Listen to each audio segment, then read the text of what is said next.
کیا پتہ اللہ نے تمہاری من پسند چیز صرف آزمائش کے لیے ہی تم سے دور کی ہو۔ اس انتظار کے بعد تمہارا مانگا ہوا ہی تمہارے نصیب بھی تو ہو سکتا ہے۔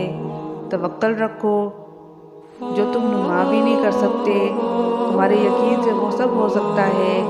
ساری بات تو بس اللہ کے حکم کی ہے، وہ راضی ہو جائے تو اس کے کن کے بعد کیا نہیں ہو سکتا ہے۔ اللہ کی طرف سے کی گئی دیر میں کتنی خیر ہے، یہ تمہیں تب سمجھ آئے گا جب یہ صبر کے اشک بار سجدہ شکر کے سجدوں میں تبدیل ہو جائیں گے، اور اس وقت یہ دل اللہ کی محبت سے پھٹنے لگے گا اور اپنی قسمت پر تمہیں رشک آئے گا۔ وہ جانتا ہے کہ تم ہر بار کیا سوچ کر صبر پر آمادہ ہو جاتے ہو۔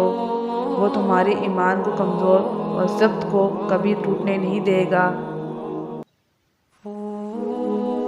وہ جانتا ہے کہ تمہیں کیا چیز رنج دے رہی ہے، وہ بہت جلد تمہیں اس آزمائش سے نکال دے گا۔ صبر کر لو، یہ سوچ کر کہ جو ہو رہا ہے اس میں اللہ کی مصلحت اور تمہارے لیے بہتری ہے۔